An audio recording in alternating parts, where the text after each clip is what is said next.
Dwarka sir हमारे बीच में already यहाँ पर उपस्थित है, तो उनका हम यहाँ पर हार्दिक स्वागत करते हैं। Thank you so much Dwarka sir for being here, thanks a lot. इनके बारे में मैं कुछ कहना चाहूँगी, क्योंकि इनके लिए अगर हम वैसे तो कुछ भी कहेंगे वो कम ही रहेगा, लेकिन इनका जो जज्बा है, इनका जो जुनून है लाइफ जीने में और लाइफ को आगे बढ़ाने में, उनके लिए एक शेर अर्ज है। So I want all of you to be little light. हम थोड़ा कॉन्फ्रेंस से बाहर आके एक शेर सुन लेते हैं उनके लिए।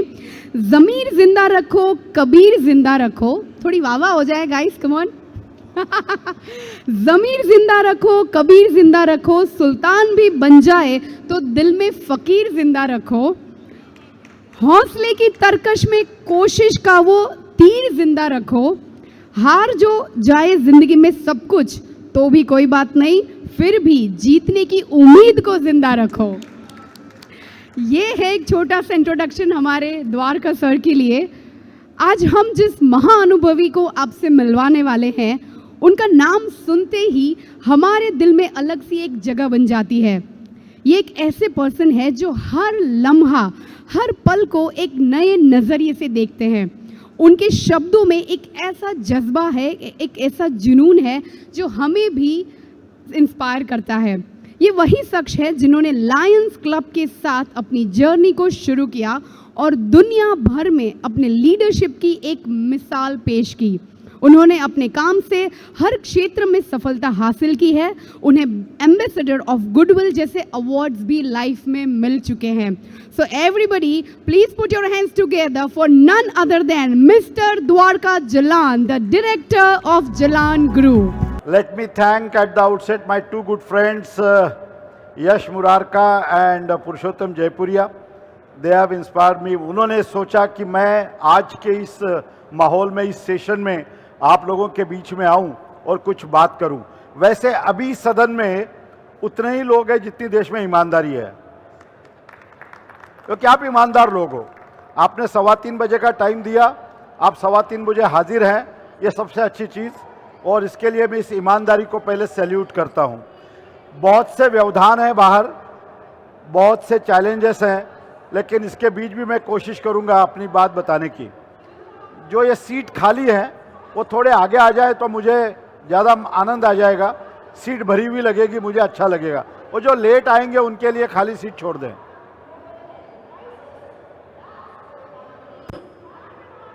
ये अनाउंसमेंट्स अगर बंद कर सकते हैं तो, थोड़ी अनाउंसमेंट्स अगर बंद करवा दें तो आई कैन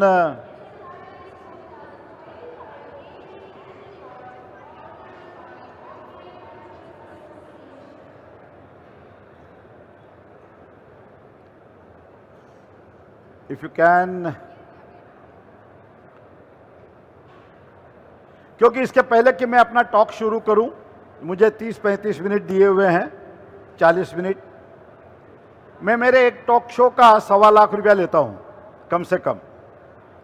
यहां नहीं लिया है, यहां मेरे मित्रों ने आप कहा कि आप आइए। ये बात मैं इसके लिए कहता हूं, सब व्यापारी हैं, पैसे की बात नहीं करो तो लोगों को इंटरेस्ट नहीं आता, और हम मारवाड़ियों को तो बिना पैसे के कोई इंटरेस्ट आता ही नहीं। हाँ, अगर डॉक्टर ठीक भी करता है तो उसका क्रेडिट डॉक्टर को नहीं देते। हम बोलते 3,500 रुपये लगे जब ठीक होया हूं। पैसे की बात पहले आती है, उसके बिना कोई है नहीं। आधी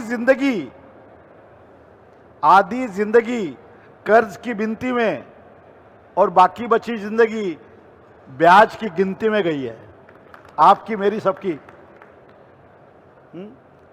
जिंदगी, मुझे सब्जेक्ट जो दिया गया है, चलती रहे जिंदगी। जिंदगियां चलती रहनी चाहिए।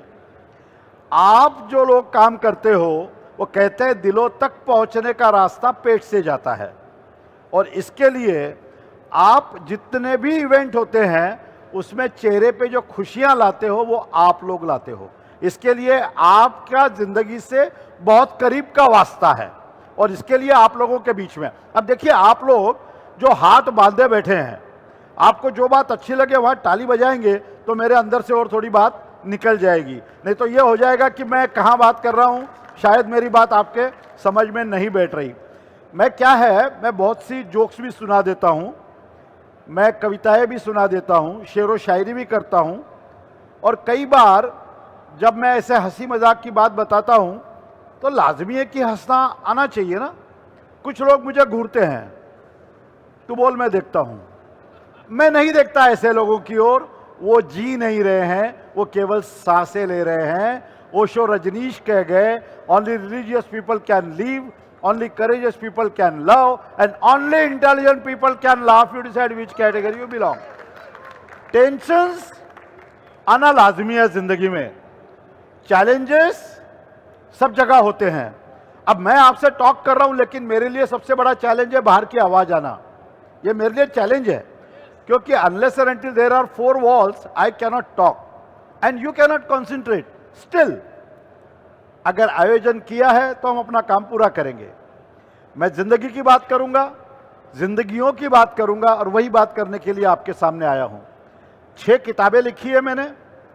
इंस्टाग्राम, यूट्यूब ये सब चलता रहेगा, लेकिन जब लाइव परफॉर्मेंस करते हैं और सामने से जब टॉलियां आती है, उसकी बात कुछ और है।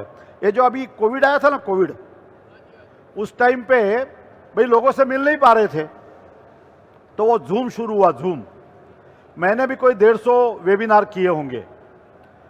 5-6 वेबिनार मैंने बड़े मन लगा के किए।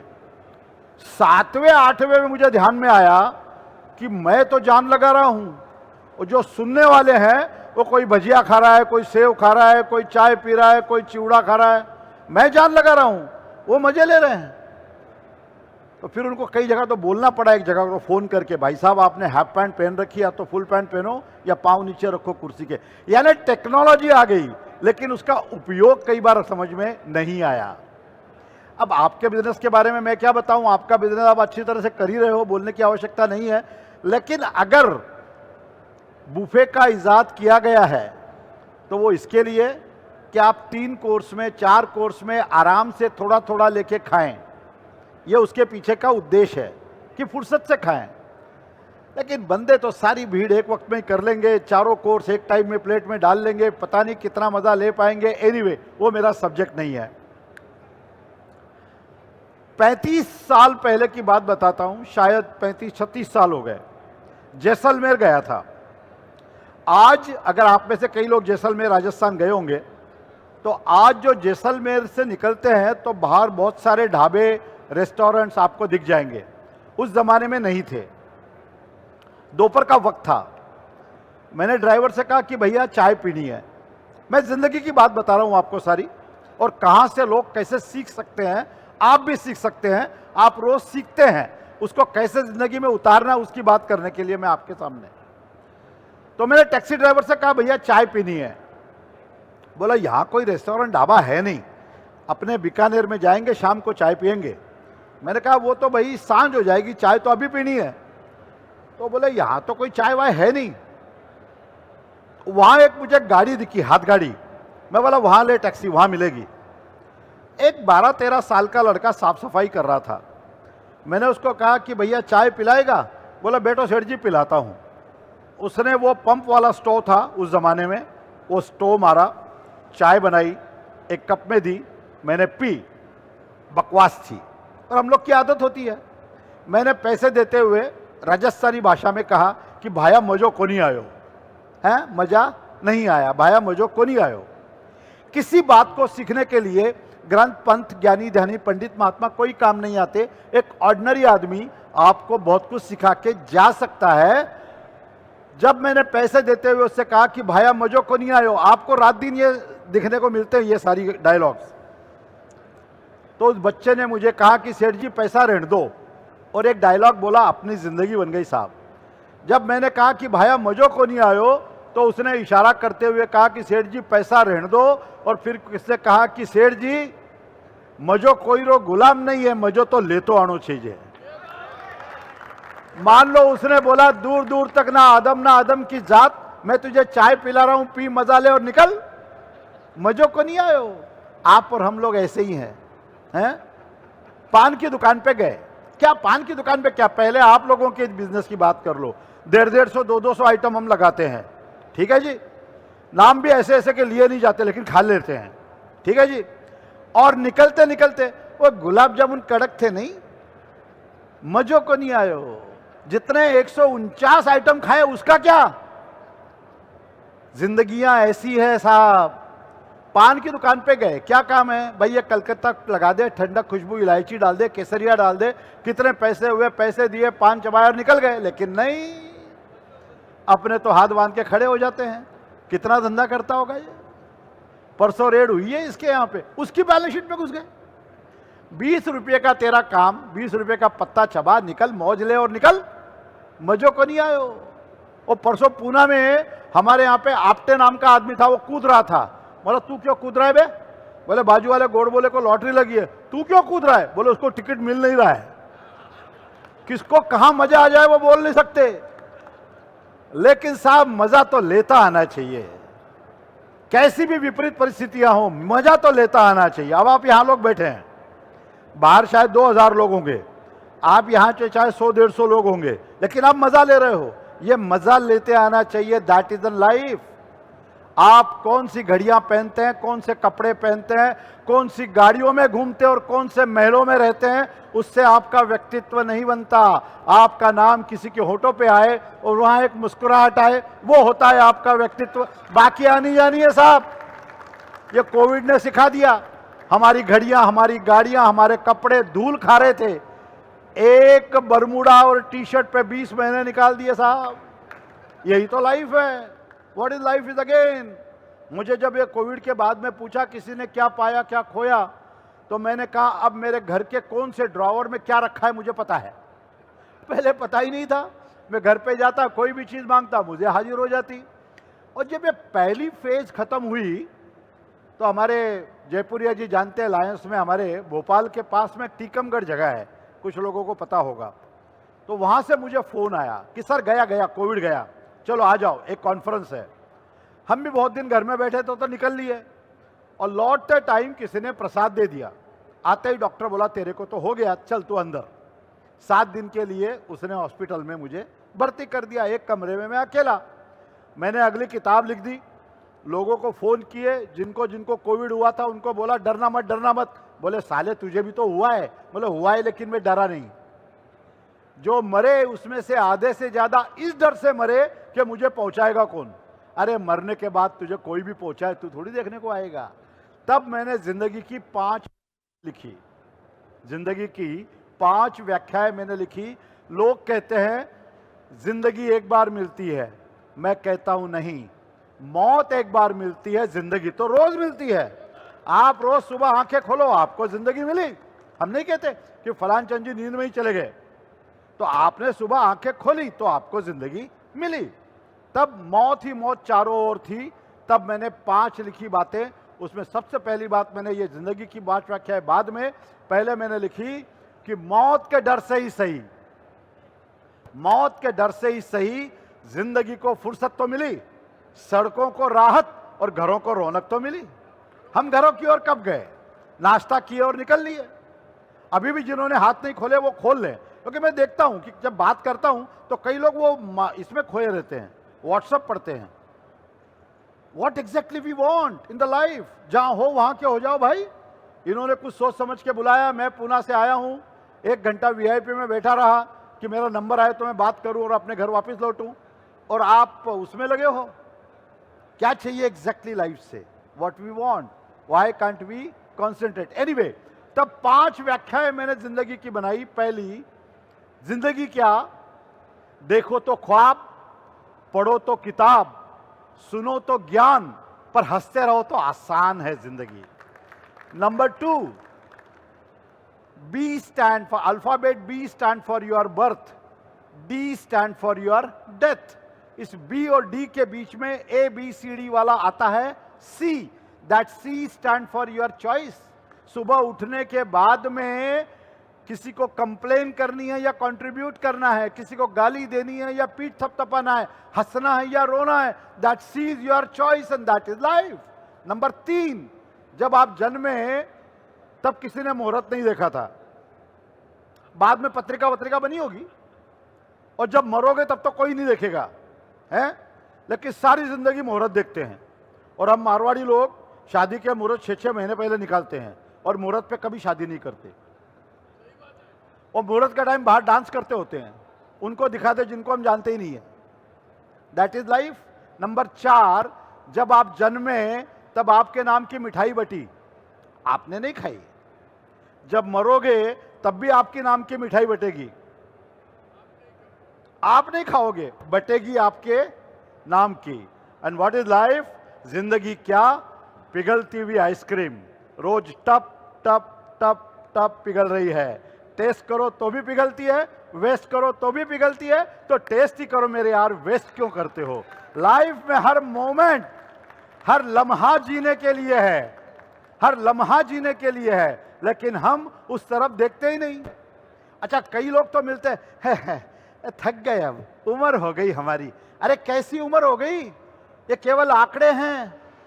दिल में उम्मीदें जवां हो तो कैसी बेबसी, दिल में उम्मीदें जवां हो तो कैसी बेबसी, सफेद बालों की ऐसी की तैसी। क्या होता है, क्या होती है उम्र? एक आंकड़ा ही है केवल, एक उम्र बढ़ती हुई केवल एक आंकड़ा है।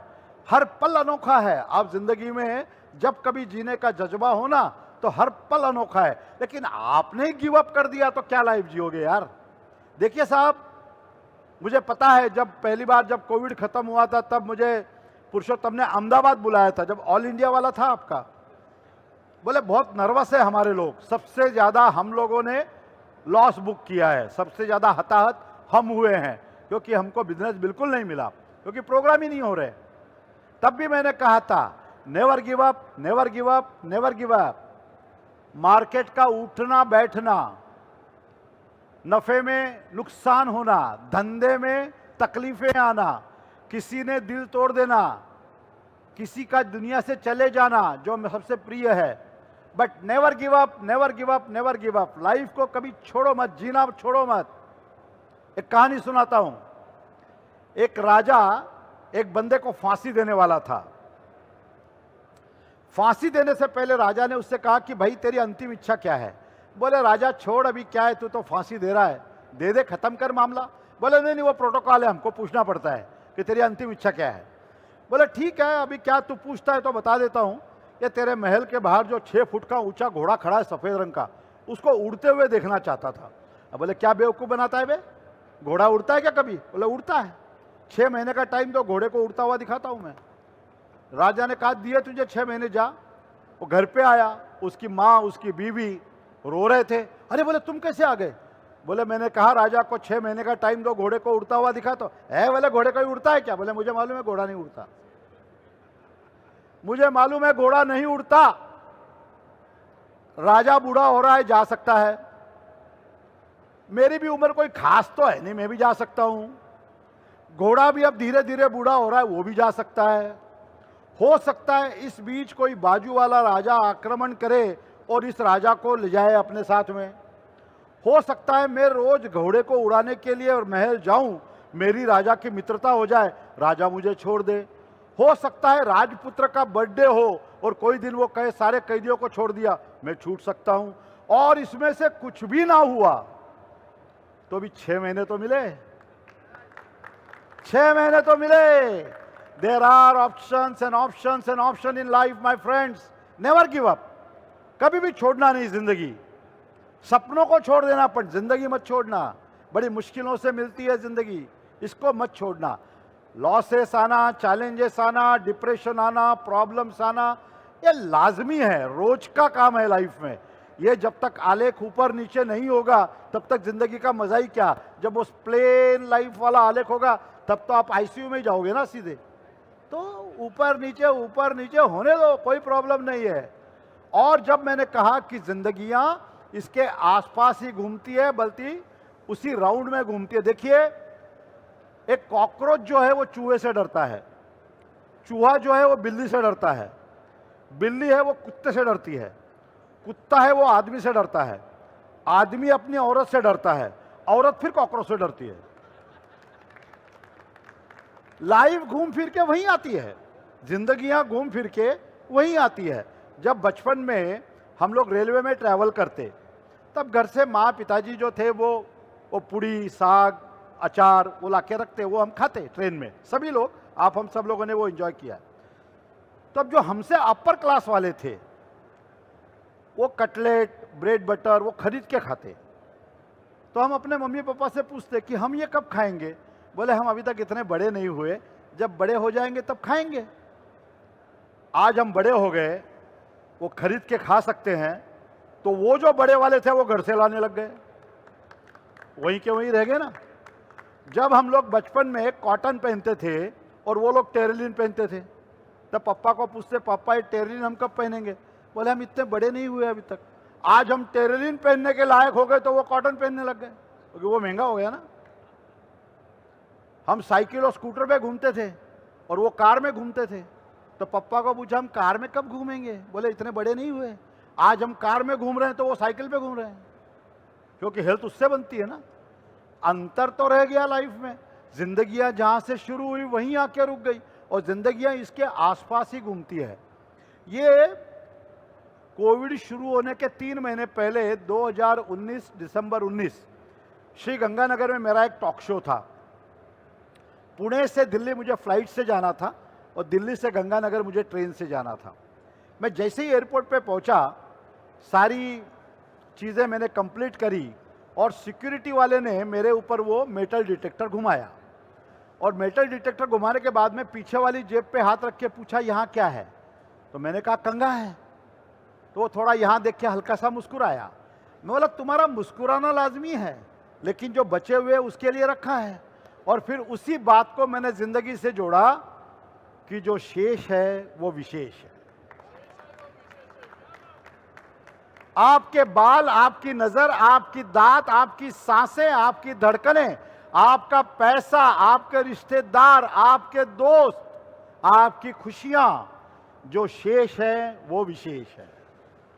आपने कितने झंडे गाड़े, आपने कितनों के सर कलम किए, आपने कितने किले सर किए, वो आपका समय था, वो आपका गुरु था, वो आपका गुरूर था। लेकिन अब इसके बाद जो शेष है वो विशेष है। संभालें इसको। आपके रिश्तेदार, आपके दोस्त, इनको संभालें, पकड़े रखें। अब नए रिश्ते नहीं बनते, बल्कि अब तो हम 1 और 2 पे रुक गए हैं, तो बहुत सारे रिश्ते तो दिखेंगे ही नहीं। तो जो है उनमें आनंद लीजिए। और दोस्त, नए दोस्त तो साहब बनते ही नहीं। पुराने दोस्त है उनको पकड़े रखे। बल्कि मैं तो यह कहता हूं, नोट इकट्ठा करिए आप, लेकिन एक बात होती है कि नोट इकट्ठा मत करिए, बदल जाते हैं। 500 की बंद हो जाएंगे जल्दी, डरिए मत, अभी अभी तो कमाइए। नोट इकट्ठा मत करिए, बदल जाते हैं। दोस्त इकट्ठा करिए, पुराने भी चल जाते हैं। ये जो दोस्त होते हैं ना, ये बड़े जिंदगी में रंगीनियां देते हैं। तुम्हारे परिवार वाले तुम्हारी वसीयत पूछेंगे, तुम्हारे परिवार वाले तुम्हारी वसीयत पूछेंगे, तुम्हारे रिश्तेदार तुम्हारी हैसियत पूछेंगे।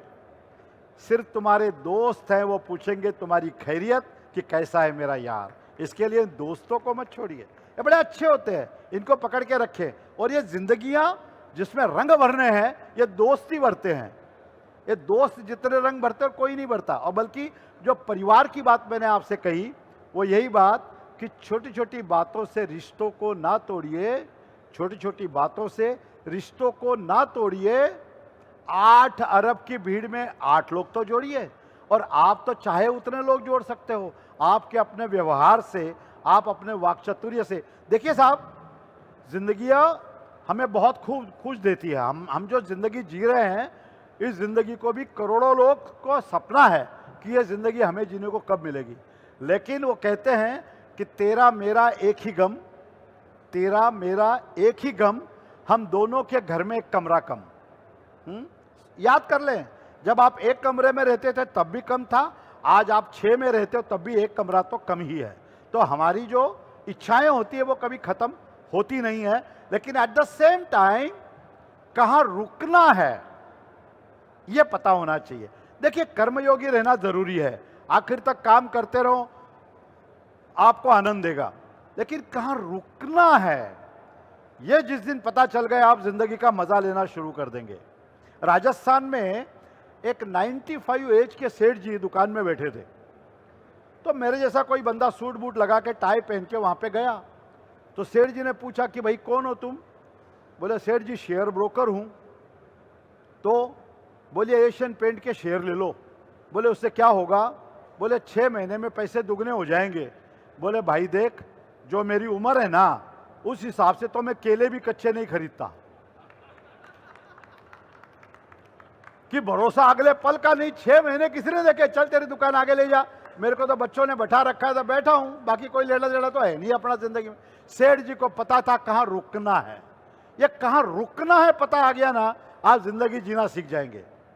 मैं ये नहीं कहता काम मत करे, काम करे, कर्मयोगी रहें, जिंदगी के आखिरी पड़ाव तक रहें, लेकिन कहां रुकना है ये जिस दिन पता। देखिए साहब, फिर कई लोग होते हैं वो स्वर्ग नर्क की बात करते हैं, बुलावे में डालने के खेल हैं। कोई स्वर्ग होता नहीं और कोई नर्क होता नहीं। अब तक की मेरी उम्र में जितने लोग गए उसमें का एक भी बंदा सपने में भी आके नहीं बोला कि मेरे को तेल में तल रहे हैं कि मैं अप्सराओं का डांस देख रहा हूं ना, कोई होता नहीं। बुलावे में डालने के खेल है। आपके आंगन में बाल गोपाल खेल रहे हैं, इससे बड़ा कोई स्वर्ग नहीं, और आपके बच्चे आपके मुंह पे जवाब दे रहे हैं, इससे बड़ा कोई नर्क नहीं। यही कि यही है, स्वर्ग नर्क कोई दूर नहीं है। एक बाबा जी हैं, टीवी पे आते हैं, नाम नहीं बताता। 35 साल पहले पूना में आए, सत्संग था 7 दिनों का। पहले दिन का सत्संग पूरा हुआ, जय बाबा गुरुदेव की आरती हुई, लोगों ने पैसे चढ़ाए, बंदों ने अपने नोट जमा करके अंदर ले गए। अंदर गए तो एक एनवलप जिसमें 10,000 रुपए के करारे नोट, आज के 35 साल पहले कितने हो गए आज कितने 1 करोड़ रुपए हो गए क्या 35 साल के, 10,000 के, ठीक है। 10,000 रुपए के करारे नोट आज के 35 साल पहले एनवलप में रखे हुए थे। चमचों ने बाबा को बताया, बाबा की कोई आसक्ति नहीं थी। दूसरे दिन फिर बाबा जय गुरुदेव की आरती हुई, फिर पैसे जमा करके जब अंदर ले गए तो फिर एक एनवलप, उसमें 10,000 रुपए के करारे नोट। तीसरे दिन फिर वही। तब बंदों ने कहा कि बाबा कोई गड़बड़ है, या तो कोई स्मगलर है या भाई है, रोज पैसे चढ़ा के जाता है, कल आके चक्कू लगाएगा अपने गले पे, इसको संभालना पड़ेगा। बोले कल कौन है, उसको मेरे पास लेके आओ। चौथे दिन आरती हुई, जैसे ही बंदे ने एनवलप रखा, बाबा के चमचे ने कंधे पे हाथ रखा, बोले बाबा ने आपको अंदर बुलाया है। अंदर गया, बाबा के लंबी चौड़ी धोख खाई, बाबा की जय हो। बोले वो तो ठीक है, तू है कौन, तू भाई है, स्मगलर है कौन, रोज 10-10 हजार रुपया ला के इधर चढ़ाता है। हाँ, बोले बाबा गलत है, गलत है, गलत है, आप गलत समझ रहे हो। मैं एक शेयर ब्रोकर हूँ, शेयर लोगों का पैसा मार्केट में लगाता हूँ, डबल हो जाता है, उनका उनको दे देता हूँ, मैं मेरा रख लेता हूँ, आप मेरे आराध्य हैं, इसके लिए आपको चढ़ा देता हूँ। बोले अच्छा कैसे करते हो, बोले यही मार्केट में लगाता हूँ, महीना 1.5 महीने में डबल हो जाते हैं, उनका उनको देता हूँ, मैं मेरा देता रख लेता हूँ। बाबा ने चेले को इशारा किया, चेले ने अंदर से बैग लाई, बोले हमारा भी 5 लाख बाजार में लगा दो।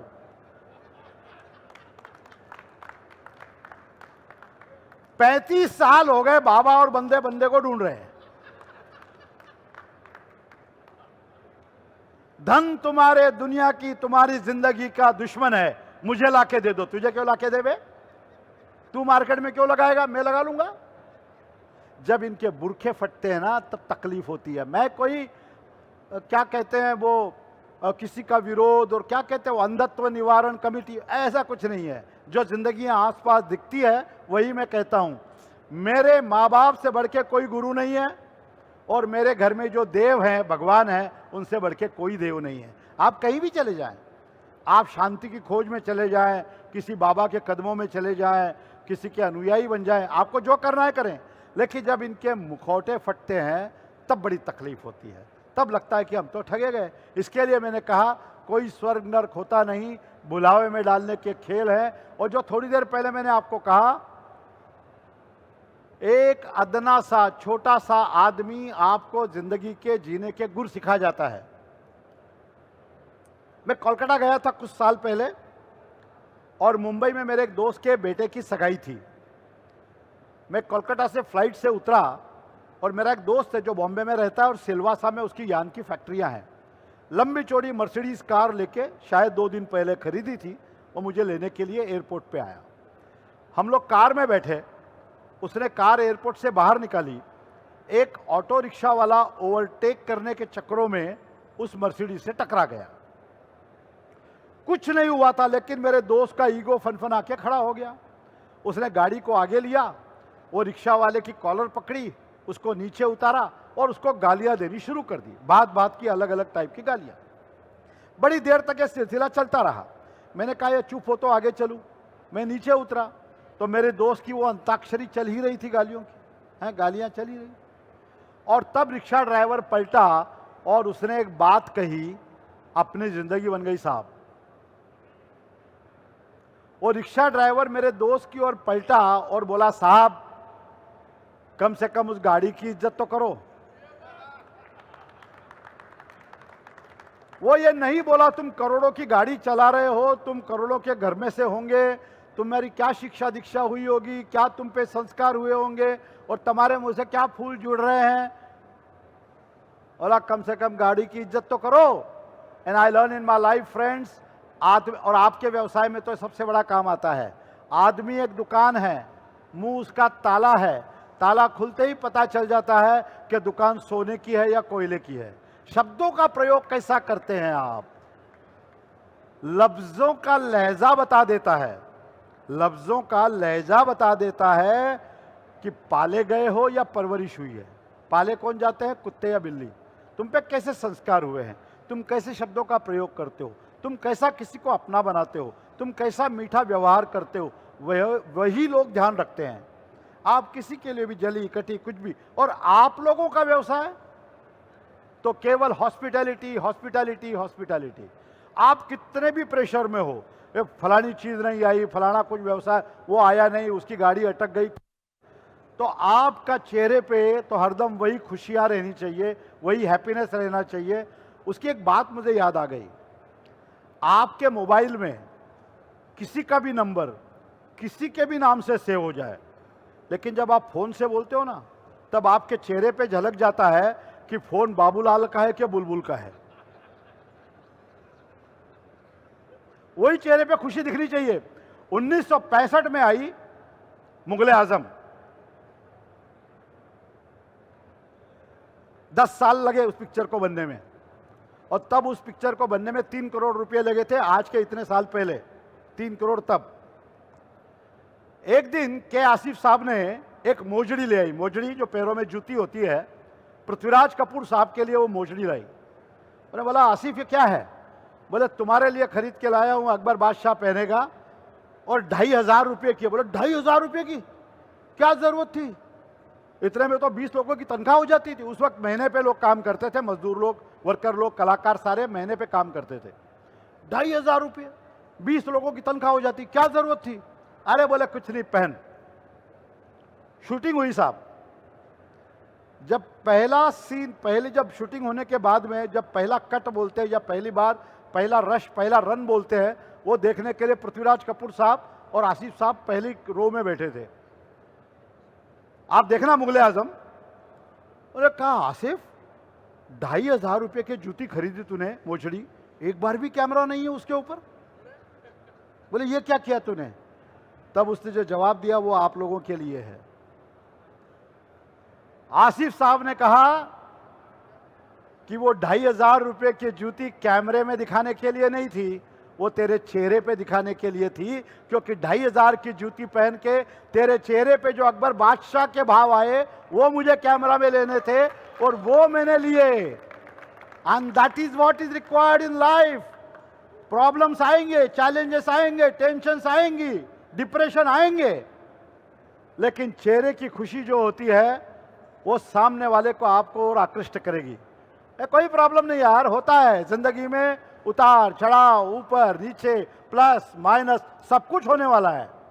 जिंदगियां एक बार मिलती है, और आप, मैंने थोड़ी देर पहले कहा ना कि मौत एक बार मिलती है, जिंदगियां तो रोज रोज मिलती है। जब सुबह आंख खोलते हो तो आपको जिंदगी मिली, और इसके आसपास ही जिंदगी घूमती है। मेरा समय तो पूरा हो गया है, लेकिन आप बोलो तो 5 मिनट और बात करके मैं रुक जाऊं।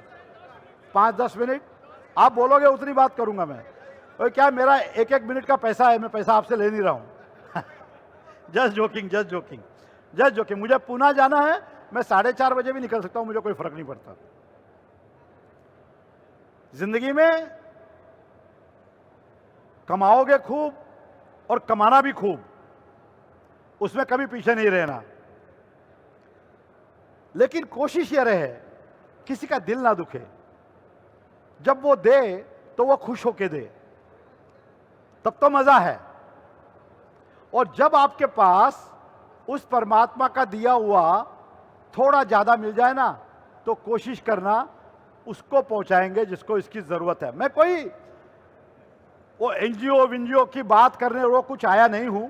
देखिए, मैं खुद पूना में लायंस क्लब, जो हमारे जयपुरिया जी बैठे गवर्नर हैं, मैं भी गवर्नर रह चुका हूं। हमारा एक क्लब है Lions club Poona Ganesh Khind, 125 couple member हैं, और हम लोग एक साल में 1.25 करोड़ रुपए की एक्टिविटी सेवा कार्य करते हैं। लेकिन वो ढोल बजाने यहां पे मैं आया नहीं। आप किसी की भी मदद कैसे भी कर सकते हैं। एक बंदा रास्ते से जा रहा था और एक टेलीफोन के खंबे पे एक कागज फड़फड़ा रहा था।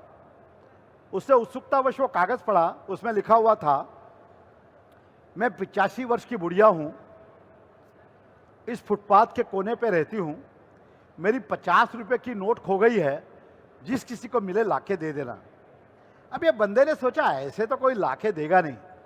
वो पता ढूंढते हुए गया तो बुढ़िया धूप में बाल सुखा रही थी। बोले, माई तुम वही हो जिसकी 50 की नोट खोई है? उसने नीचे से ऊपर देखा, बोले ये मुझे मिली है, ये लो।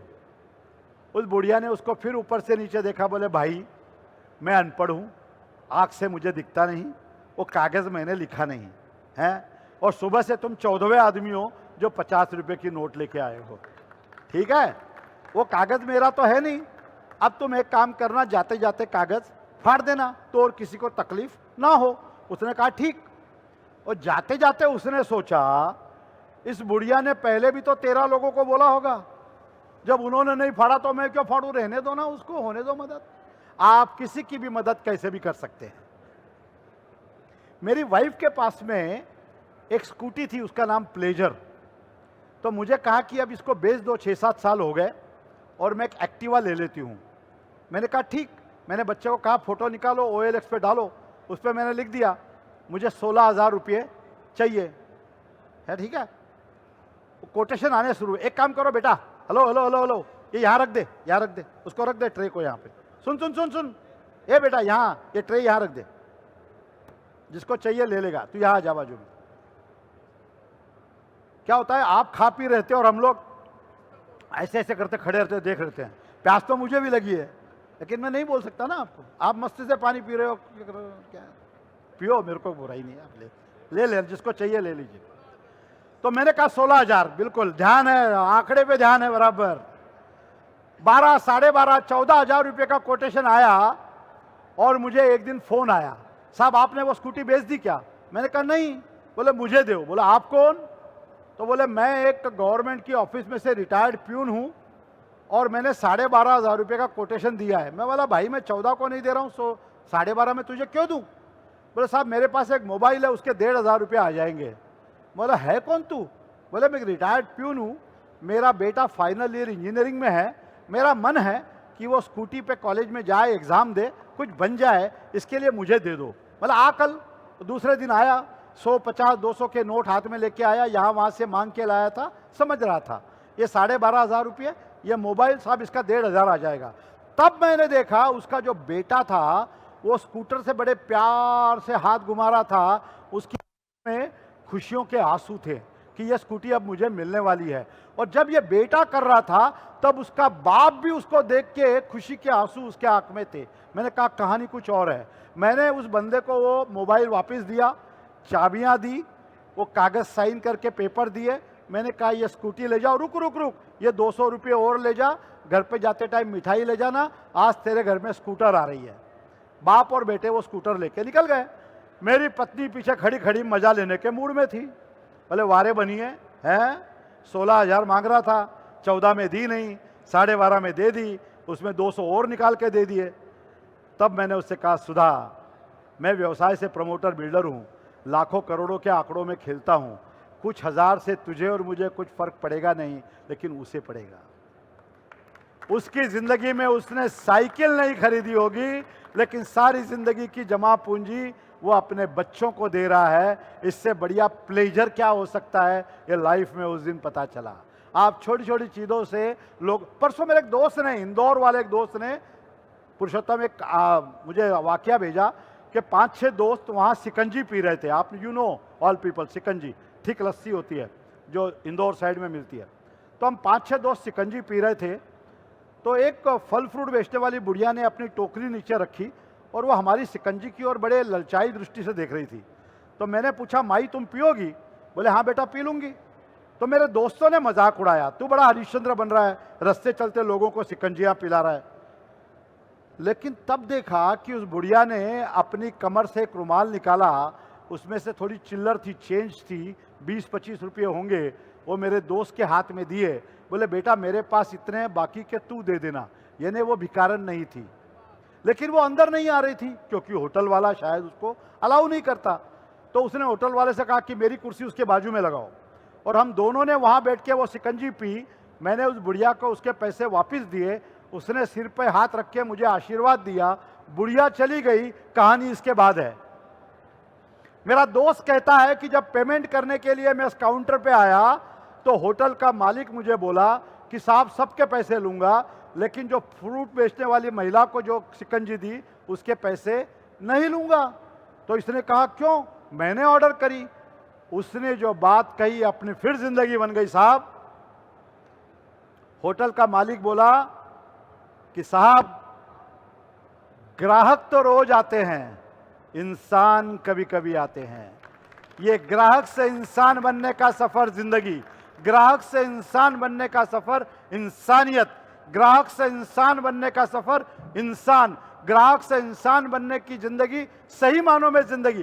पैसे तो सभी कमाते हैं, आपने किसी के चेहरे पे एक मुस्कुराहट बांटी, वो होती है आपकी असली कमाई, और ये आपके हाथ में है, क्योंकि आप लोगों के चेहरे पे खुशियां लाते हो, आप लोगों के चेहरे पे मुस्कान लाते हो, आप चेहरों के दिलों में वो खुशियां लाते हो, और इसके लिए मैं आपको सैल्यूट करता हूं। वो परसों ही वो यूक्रेन की और उसकी जब मारामारी हो रही थी, युद्ध हो रहा था, तब पुतिन को पूछा, बोले अच्छा यूक्रेन के बाद में क्या है, यूक्रेन के बाद क्या करोगे?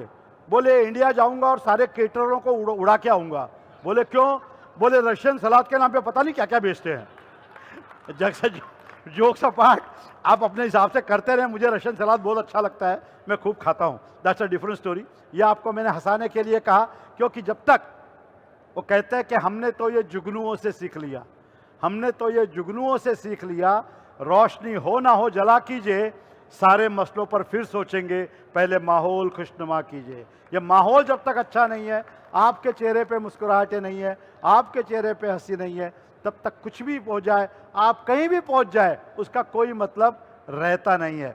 Thank you once again for inviting me Yash and Purushottam, thank you very much.